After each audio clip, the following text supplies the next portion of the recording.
Hello friends, this is Vikas and you are watching my channel Future Energies Sustainable Everyday।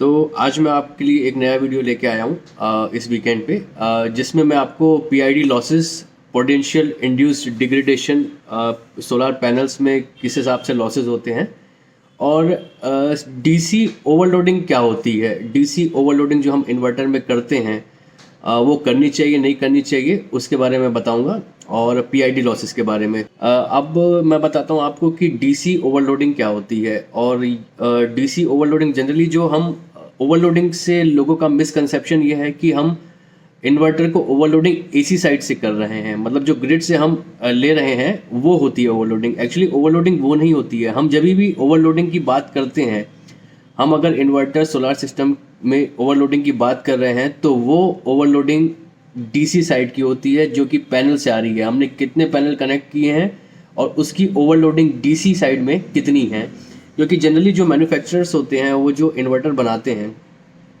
उसकी एक range होती है कि आप इस पर्टिकुलर रेंज में ही आप इतने पैनल्स कनेक्ट कर सकते हैं, जिसका एक मैक्सिमम वोल्टेज होता है। उसके अगर आप ऊपर जाते हैं तो वो जो इन्वर्टर होते हैं वो उस रेंज को कट ऑफ कर देते हैं और आपकी इलेक्ट्रिसिटी जनरेट होना बंद हो जाती है।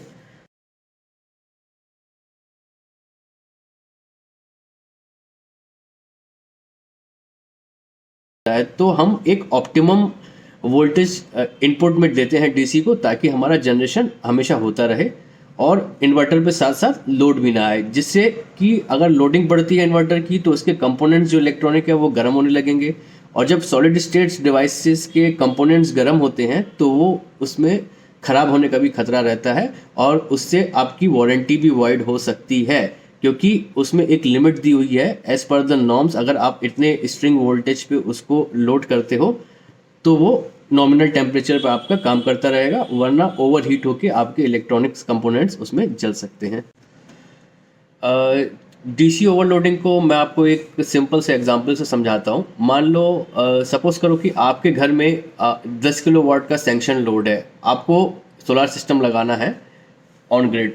तो आपने सोचा कि चलो मैं 10 किलोवाट का लगाता हूँ और आपने पैसे बचाने के चक्कर में थोड़ा ये सोचा कि चलो यार एक काम करते हैं, 8 किलोवाट का मैं इन्वर्टर लगाता हूँ और 10 किलोवाट के मैं पैनल लगा देता हूँ, क्योंकि जो मैन्युफैक्चरर होते हैं वो 10 से 20% उसमें ओवरलोडिंग अलाउ करते हैं कि किसी भी इन्वर्टर में जो डीसी साइड की ओवरलोडिंग है, जो कि आप वोल्टेज दे रहे हैं डीसी साइड से, वो आप 10 से 20% उसमें ओवरलोडिंग कर सकते हैं। तो 8 किलोवाट के सिस्टम में जब आपने 10 किलोवाट का पैनल लगाए तो उसकी हीटिंग, जो उसके इलेक्ट्रॉनिक कंपोनेंट्स हैं उनकी हीटिंग होना शुरू हो गई, बिकॉज वो उनकी जो परफॉर्मेंस है वो आउट ऑफ द वे जा रही है। आप जो उनकी कैपेसिटी है उससे और ज़्यादा बढ़ के उस पर डीसी ओवरलोडिंग कर रहे हैं, तो उनका टेम्परेचर थोड़ा बढ़ना शुरू हो जाएगा।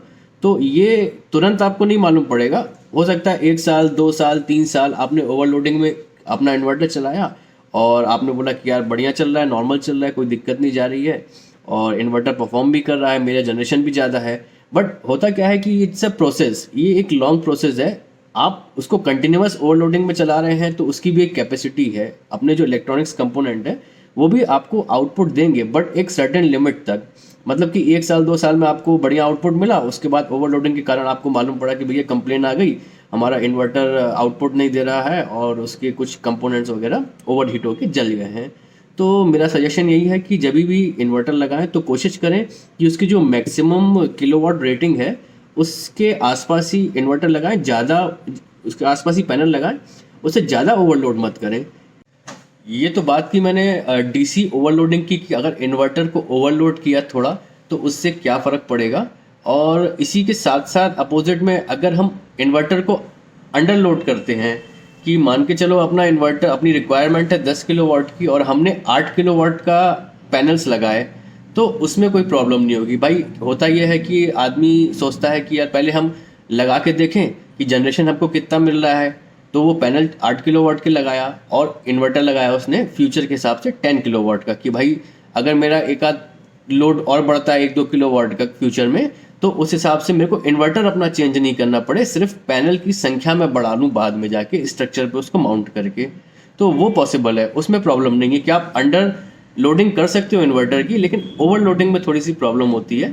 अंडर लोडिंग में आपके पास ऑप्शन है चीप ऑप्शन है कि आप पैनल्स की संख्या बढ़ा के उसे एडजस्ट कर सकते हो अपने इन्वर्टर के किलोवाट रेटिंग के हिसाब से। लेकिन अगर इन्वर्टर की रेटिंग ही कम है, आपने पैनल बढ़ाना चाह रहे हैं, तो आप ओवरलोडिंग करें। इस केस में आपको पूरा पूरा इन्वर्टर चेंज करना पड़ेगा फ्यूचर में, अगर आपको उसका लोड बढ़ाना है तो।